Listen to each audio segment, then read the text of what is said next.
I don't know what happened to this computer, but it was not good. Okay, and in this video, we're going to talk about ways you can protect your computer from things like that.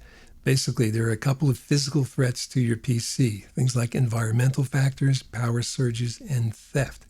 Okay, be nice to your laptops. Laptops lead a very strenuous life.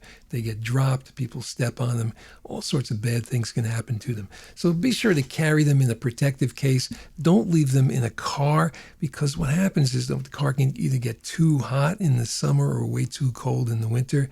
When you're using them, be sure that the fan belts are not blocked, because if they are, the laptop can easily overheat and cause some damage.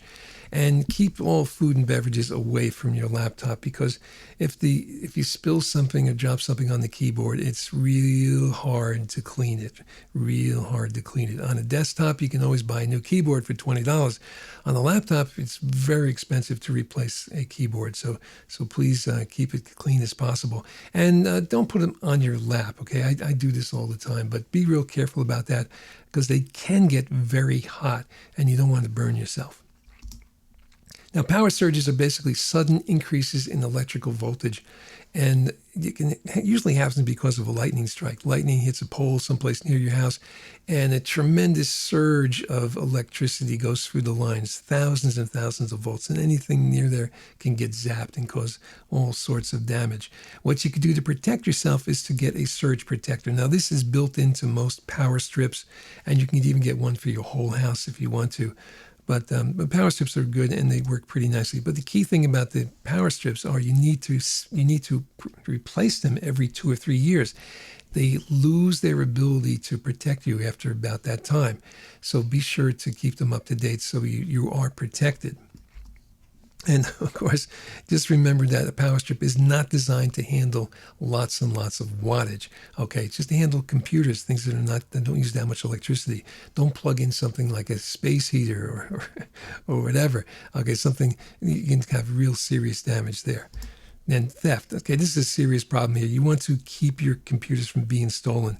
Right now, as students, basically the key expense is you replacing the hardware.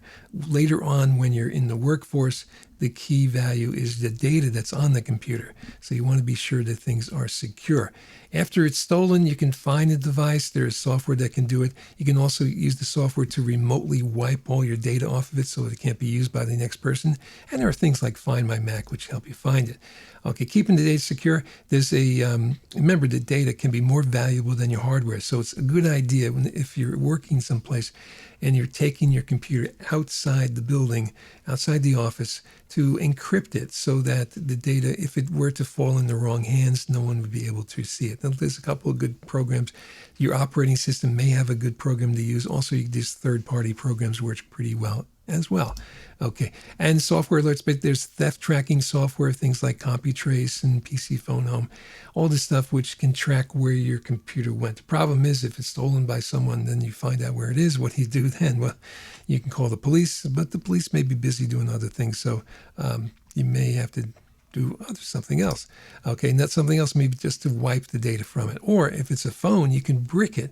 You can turn it into a completely unusable device. And so it's no good to anybody. So you can do that. Find My iPhone will enable that feature for you.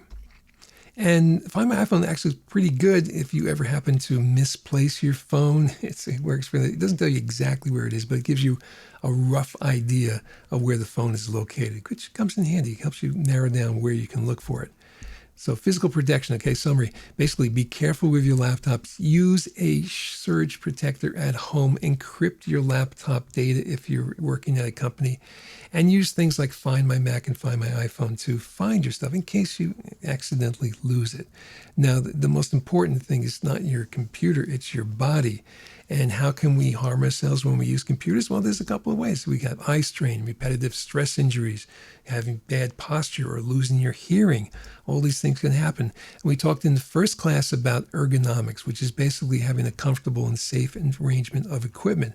And the goal is to avoid repetitive stress injury, to have good posture, to have visual safety, meaning to rest your eyes often, with earphones to keep the volume as low as possible so that you don't end up being deaf when you're in your 50s, and be concerned about things like radio waves. Okay, yeah, we're surrounded by radio waves, but don't hold things that have radio waves too close to you. For example, your phone. Okay, yeah, keep it. Use a speakerphone. Hold it a couple inches away.